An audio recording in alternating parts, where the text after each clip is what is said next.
Fíjense aquí la onda en relación al flujo, ¿no? Entonces tenemos que la frecuencia Doppler está en relación con la dirección del flujo y en la dirección en que la onda se está propagando. Entonces aquí tenemos nuestra onda y cómo los glóbulos rojos se están, en este caso la vemos, se están alejando. Cuando los glóbulos rojos se mueven en paralelo a la onda, lo que habíamos visto como un ángulo cero, toda la velocidad es medida. ¿Ok? Entonces, cuando esos eritrocitos van directamente hacia el transductor o directamente se van alejando del transductor, la velocidad que medimos es el 100%. Eso ya lo tenemos claro, ¿sí? Sí. Ok, entonces es cuando la dirección de la onda es paralela al movimiento de los glóbulos rojos, ¿okay? Lo cual no ocurre en la práctica, pero en la teoría es lo ideal. Entonces, bueno, cuando los glóbulos rojos se mueven paralelo, aquí viene a la onda, nuestro ángulo va a ser o va a ser 0 si los glóbulos rojos se acercan a la onda, o va a ser 180 si se alejan. Entonces, ¿por qué me va a dar esa frecuencia, ese cambio Doppler? Me va a dar la velocidad verdadera. Porque el coseno de 0 es 1 y el coseno de 180 es menos 1. Y si nos acordamos de la ecuación Doppler, vámonos para la ecuación Doppler.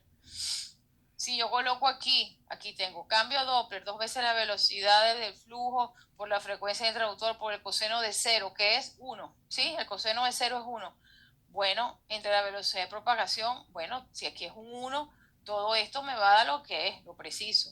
Y si aquí es menos 1, también, pero negativo.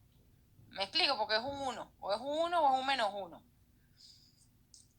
Eso no lo podemos lograr, ¿ok? Pero esa es la explicación de por qué, usando la ecuación Doppler, aquí nos da el 100% de la velocidad, ¿ok? Porque el coseno de 0 es 1 y el coseno de 180 es menos 1. Y ese menos 1 indica es que el flujo se aleja del transductor y el 0 que se acerca. ¿Estamos bien con esto? ¿Vamos Sí. bien? ¿Sí? Sí. Ok, quiero que todos vayan entendiendo paso a paso esto que es importante. Muy bien, entonces, cuando esto es lo ideal, ¿ok? Nuestra onda dentro del vaso, chévere. ¿Lo podemos lograr? No lo podemos lograr. Entonces, se va a formar un ángulo. O sea, ¿qué ocurre cuando existe un ángulo, que esto es la vida real, entre la dirección del flujo y la onda de sonido? Entonces, la velocidad que vamos a medir es la del 100% o no, o es otra. No es la de 100%, porque la única forma que sea 100% es que sea ángulo 0 o ángulo 180. Exacto, entonces nosotros cuando existe un ángulo, que es lo que ocurre en la vida real, entre la velocidad de desplazamiento de los glóbulos rojos, o sea, su dirección de desplazamiento, perdón, y el ángulo que se forma con la onda, entonces la velocidad que vamos a medir es menor, obviamente, que la velocidad verdadera. La velocidad verdadera, como dice el colega, es o 0 grados o 180. Entonces, ¿qué vamos a hacer si no tenemos la verdadera? ¿Cómo vamos a hacer? Bueno, nos vamos a conformar con otra que es muy buena, que no es la verdadera, pero casi, ya la vamos a ver. Entonces, si la onda de sonido y la dirección de flujo no son paralelos, como este caso, me formo un ángulo, ¿verdad? Aquí yo tengo un ángulo, porque esta es la dirección del flujo y esta es la dirección de la onda. Entonces, ellos aquí se intersectan y me hacen un ángulo, a diferencia de aquí, que aquí está la dirección del flujo y esta es la dirección de la onda y son paralelas. Aquí no se forma ángulo, ¿ok? Aquí es 0 o 180, más nada. En cambio, aquí sí. Entonces, ¿qué ocurre? ¿Cómo se mide esa velocidad? Aquí viene un dato muy importante. El porcentaje de la velocidad verdadera que es medida depende del coseno, como está en la ecuación Doppler, del ángulo entre la onda de sonido, el sound beam, que es esta, y la dirección del movimiento de los glóbulos rojos. ¿Ok? Entonces, depende de este ángulo qué porcentaje de velocidad verdadera yo voy a tener. Muy bien, entonces, para medir la velocidad medida es igual a la velocidad verdadera por el coseno del ángulo. Obviamente, si mi coseno del ángulo es 0, la velocidad medida es igual a la verdadera, porque el coseno de 0 es 1 y son idénticas. ¿Okay? Ahora, ya sabemos, ¿no? ¿Cuál es la relación que existe entre el coseno del ángulo y el cambio Doppler? El cambio Doppler está directamente relacionado con el coseno del ángulo entre la dirección del flujo y la dirección de la onda, ese ángulo que se forma allí. Si el coseno del ángulo se reduce a la mitad, la medida del Doppler también se reduce a la mitad. ¿Okay? Se manejan igual. Entonces, fíjense que lo importante, velocidad medida es igual a la velocidad verdadera por el coseno del ángulo. Ahora, vamos a ver varios ángulos y vamos a aprender qué ocurre. Miren, ¿qué pasa cuando el ángulo es perpendicular? Cuando el ángulo es perpendicular hay un gran problema, porque el coseno, acuérdense que dijimos, velocidad medida es igual a la velocidad verdadera por el coseno del ángulo. Si yo quiero medir aquí mi velocidad y el coseno de 90 es 0, entonces ¿cuál es mi velocidad medida? 0. 0. Sí. ¿Ok? 0. Porque dijimos, velocidad medida es igual a la velocidad verdadera por el coseno de 0. Bueno, si el coseno de 90 es 0, cuando multiplique aquí es 0 y la velocidad medida es 0. Por eso es que el ángulo de 90 es el peor, ¿no? No podemos usar 90 en Doppler porque no vamos a tener velocidad detectada. No se puede medir la velocidad Doppler cuando el ángulo de incidencia es de 90 grados. ¿Por qué? Porque el coseno de 90 es 0. ¿Me lo tengo que aprender? Sí.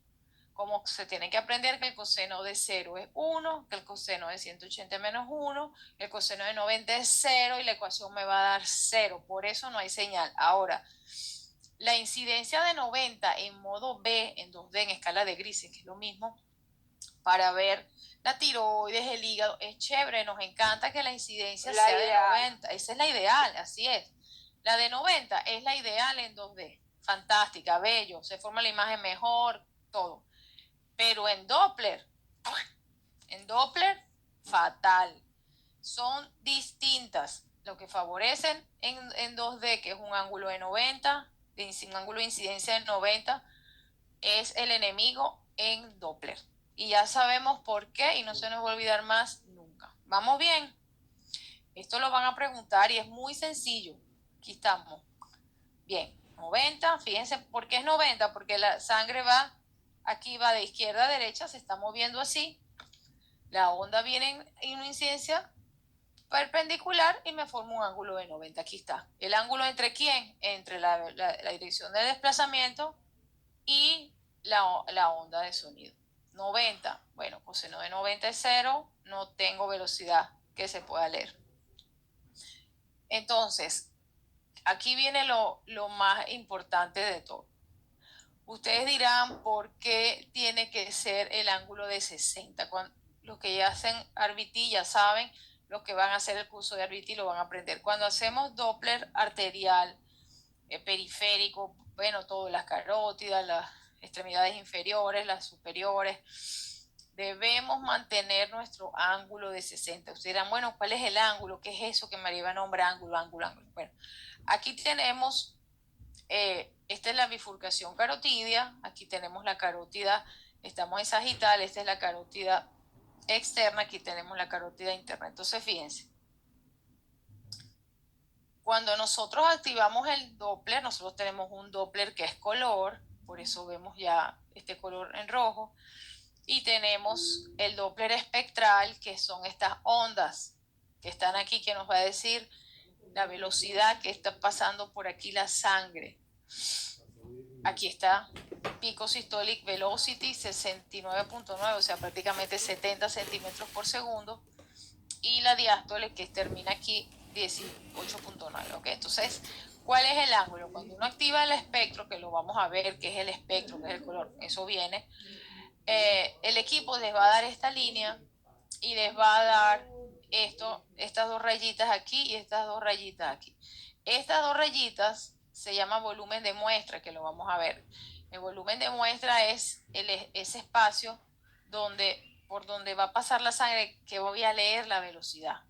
Con el volumen de muestra aquí, yo estoy leyendo la velocidad de los glóbulos rojos que están pasando por aquí. Yo no estoy leyendo aquí, ni aquí, ni aquí, ni aquí. Yo estoy leyendo aquí este pedacito. Este es el que me interesa. Y estas dos rayitas que parecen unas paticas es el ángulo. El ángulo del que hemos hablado. Ese ángulo debe colocarse siempre paralelo a la pared del vaso. Aquí está la pared, la otra pared, paralelo. Paralelo a esta y paralelo a esta. Él tiene que estar siempre paralelo a la pared del vaso. Y estar en 60. Miren aquí, el equipo les dice si están en 60, si están más de 60. Más bien él cambia de color para darte una alerta de que te pasaste de 60 grados y retornes, ¿ok? Entonces este es el ángulo, ¿ok? Que debemos colocar paralelo a la pared. Entonces fíjense, ¿cuál es la relación que existe entre la velocidad medida con el ángulo de 60? ¿Por qué 60? ¿Por qué no 80? ¿Por qué no 40? ¿Por qué no 15? ¿Por qué tiene que ser 60? Bueno, aquí viene la respuesta. Porque el coseno de 60, adivinen cuánto es, 0.5. Entonces, si el coseno de 60 es 0.5, cuando yo lo coloco en la ecuación Doppler, o velocidad medida es igual a la velocidad verdadera por el coseno del ángulo, que sería por el coseno de 60, que es 0,5, ¿qué velocidad yo voy a obtener? No respondan lo de RBT. ¿Qué velocidad? La mitad, ¿no? La mitad, excelente, la mitad de la verdadera. Entonces yo digo, no puedo obtener la verdadera, pero puedo obtener la mitad con un ángulo de 60 y la mitad está perfecta. Entonces, todos nos manejamos con 60. Todos los puntos de corte de las velocidades para estenosis de la carótida, etcétera, es usando 60 porque ya uno sabe que es la mitad y ya uno la asume como que es esa y punto. No es que, bueno, la velocidad de esta carótida interna es 70, entonces la verdadera es 140. No, ustedes no se ocupan de eso, ustedes es 70 y se acabó. Todos los manejamos así. Entonces, ¿por qué el ángulo de 60 es tan importante? Porque me da la mitad de la verdadera velocidad. El ángulo del coseno de 60 es 0.5, la mitad de la velocidad actual. Si la sangre viaja a 2 metros sobre segundo con un ángulo de 60, entonces el Doppler va a reportarme que la velocidad es de 1, ¿ok? Porque me va a reportar la mitad de la verdadera. Por eso el ángulo de 60 es el ideal, porque el coseno es 0,5 y me da la mitad de la verdadera. Si yo elevo el ángulo a 61, 62, la velocidad falsamente se va a elevar, hay cambios. Y si trabajo con un ángulo bajito también de 20, de 15, me va a dar una velocidad muy distinta a la real. Y en el Doppler la velocidad es muy importante porque nos va a decir en los sitios de estenosis, la elevación, todo, el comportamiento de esa arteria, si está en el rango normal, si la velocidad está alta, si no. Por eso es súper importante en la parte arterial el ángulo. ¿Estamos bien? Ya sabemos por qué trabajamos con el ángulo de 60. ¿Sí? Muy bien. Sí. Ok, entonces, ¿qué se van a aprender? Las reglas es de 0, pueden poner 180 también, es el ángulo más preciso. Nunca usar un ángulo mayor de 60. Rodolfo, ¿quieres hacer una pregunta? Desbloquea el micrófono. Sí, una duda. Sí, sí. Por ejemplo, si en la imagen pasada dice ya el resultado de la velocidad, Sí. 70 centímetros por segundo, ¿el aparato ya hizo el cálculo y esta es la velocidad real? Sí, no. El aparato va a ponerte la velocidad en 60 grados. O sea, nosotros nos vamos a manejar con esta velocidad como la verdadera. Y ya. No tenemos que decir, bueno, este es 70 a 60 grados, entonces la velocidad verdadera es 140. No, no. Nosotros nos manejamos en 60 y nuestra velocidad de la carótida interna es esa y punto. No la tenemos que convertir, no la tenemos que duplicar. Por ejemplo, cuando en carótida el punto de corte para estenosis o elevación de la velocidad es 125 centímetros sobre segundo. Entonces, si nosotros estamos evaluando la carótida interna y en este caso tiene 70 centímetros sobre segundo, está normal. Si la carótida interna tiene 140 centímetros sobre segundo, es patológica, porque es más de 125. Pero todos estos valores son con el ángulo de 60, ¿okay? Que es la que el equipo va a reportar. Lo que no tienen es que saber la información de que realmente es el doble la verdadera, pero para el ultrasonido y lo que vamos a manejar clínicamente para hacer los diagnósticos de estenosis o de normalidad es la velocidad en 60. No quiero que se confundan, ¿ok? El equipo se mantiene con velocidad en 60. No es que nos las va a reportar en 140, por ejemplo, en este caso. No, no hace falta porque ya todo se estandarizó, todas las velocidades a 60, o sea, como puntos de corte. ¿Te respondí la pregunta? Sí, gracias. Sí, eso. Entonces, para consumo propio y para la parte física, ustedes ya saben todo esto de los ángulos. Ya ustedes saben la verdad. Pero para el día a día, estas son las velocidades que uno maneja con 60 y esa es nuestra velocidad normal. No hay que llevarla al doble. ¿Ok? Muy bien. Entonces, 0 grados, el ángulo de 0 es el más preciso. Nunca usar un ángulo más de 60. ¿Por qué? Porque las velocidades les van a dar elevadas. Entonces, si yo tengo esta carótida interna con mi ángulo de 60 y estoy en 70 centímetros por segundo, si yo me paso a 65, 70, me va a dar 130. Entonces digo, ay, no, hay un problema porque pasó 125. Y no, es que el ángulo lo estoy pasando de 60 y me va a dar una velocidad que no es la verdadera. Y las velocidades es muy delicado porque son las que uno utiliza para hacer los diagnósticos de estenosis. ¿Okay? Nunca usar entonces un ángulo mayor de 60 a 90 grados. El cambio de Doppler es el mínimo, prácticamente no ocurre. Y en 0 es el highest, ¿ok? Es el más alto porque leemos la velocidad perfecta en 0 o en 180. En los ángulos que no sean o 0 o 180, si no son estos ángulos, nosotros solo vamos a leer una porción de la velocidad verdadera medida. Lo sabemos, ¿verdad? Y como vamos a usar 60, la porción que vamos a leer de la true velocity es ¿cuál? La mitad. La mitad. Eso es, muy bien. El aparato, el equipo de ultrasonido, también te distingue entre la dirección del flujo que se acerca el transductor y que se va del transductor. Cuando se acerca el transductor se llama un cambio Doppler positivo, se llama onda positiva. Y la vamos a ver de color rojo, ese vaso va a estar de color rojo. Y cuando es una onda negativa es cuando el flujo away se va del transductor, la vamos a ver negativa. Y en cuanto al espectro y en relación al color va a ser azul. ¿Vamos bien hasta aquí? Sí. Ok, muy bien. El Doppler tiene distintas modalidades. ¿Okay? Nosotros podemos tener un Doppler continuo, un Doppler continuo, como usted dice, bueno, la palabra continua, algo está pasando todo el tiempo. El pulsado es como pasa algo, se para, pasa algo, se para, es como un pulso, ¿ok? Un pulso. Y a su vez el pulsado tiene 3 modalidades: espectral, color y power. Entonces vamos a ver cada una. Fíjense en este monitor, por ejemplo, nosotros tenemos, esto es un Doppler pulsado y estamos viendo el color aquí y estamos viendo el espectro. ¿Okay? Forman parte del pulsado. El continuo se ve de otra manera. Ya los vamos a ver uno a uno.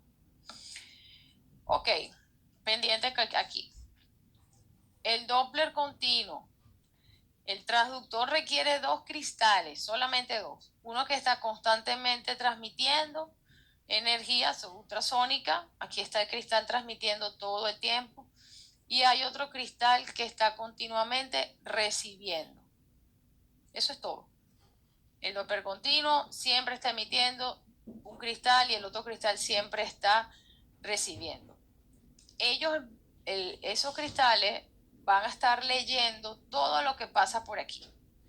Va a leer la velocidad del glóbulo rojo que está aquí, que está aquí, que está aquí, todo. En el continuo no existe el volumen de muestra del que les hablé, que uno lo colocaba en el centro del vaso y leía esa velocidad de esos glóbulos rojos que iban por el centro. En el continuo él lee todo.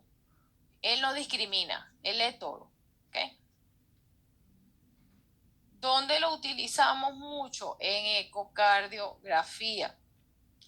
Miren aquí, este es un traductor sectorial. Y entonces, este Doppler continuo se utiliza en ecocardio porque él va a leer velocidades muy altas. Fíjense, esta es una velocidad, en este espectro, en el eje de la Y está la velocidad. Miren que aquí 300, aquí está la unidad, centímetros sobre segundo. ¿Okay? Y en el eje de las X está el tiempo. Entonces miren esta velocidad de 300, un poco más, que la lee sin problema. Entonces el Doppler continuo se puede demostrar gráficamente. Sí, Rodolfo, adelante.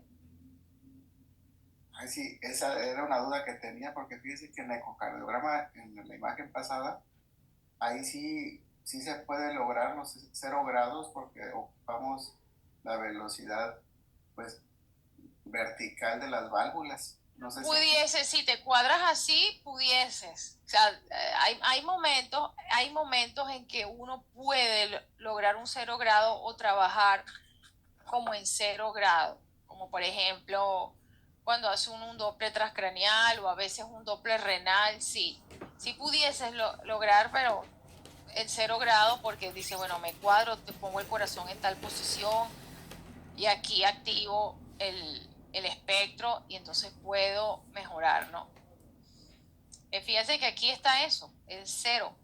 El equipo siempre les va a decir en qué ángulo están, en 0 grados. Entonces, bueno, en el caso del corazón pudiese pasar eso, pero en el resto de la parte periférica es muy difícil. Igual uno puede poner como que está en 0 grados y no estás, o sea, en 0 grados porque no tienes ángulo, es decir, no están las rayitas que les comenté activadas como que se ven en el pulsado. Entonces uno trabaja sin ángulo.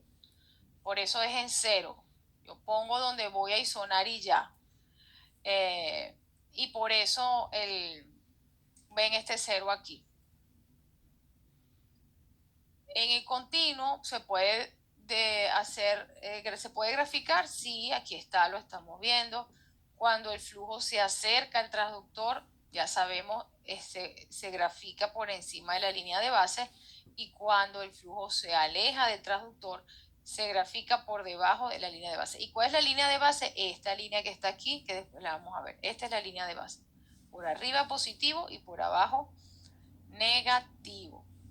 ¿Qué ventajas tiene el Doppler continuo? Bueno, la ventaja más grande, y esto es pregunta de examen, la ventaja más grande del Doppler continuo es la habilidad de medir velocidades altas, ¿ok? Con bastante certeza va a medir velocidades altas, como las cavidades cardíacas, ¿ok? Fíjense, aquí ya casi que 320 centímetros por segundo. Esa es la principal ventaja del continuo.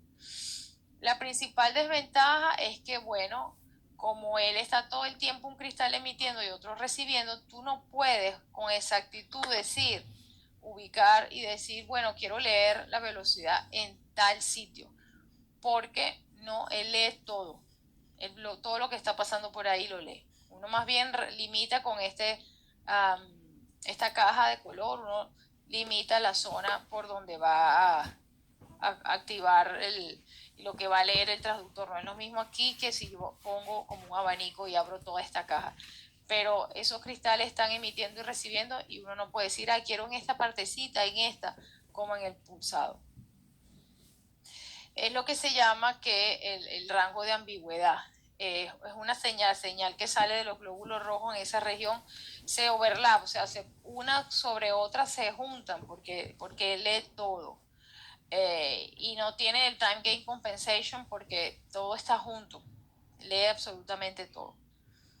Eso es con respecto al continuo, ¿ok? Entonces, básicamente, un cristal siempre está emitiendo, un cristal siempre está recibiendo, lee todo. No puedes especificar en qué sitio quieres saber cómo está la velocidad porque él registra todo.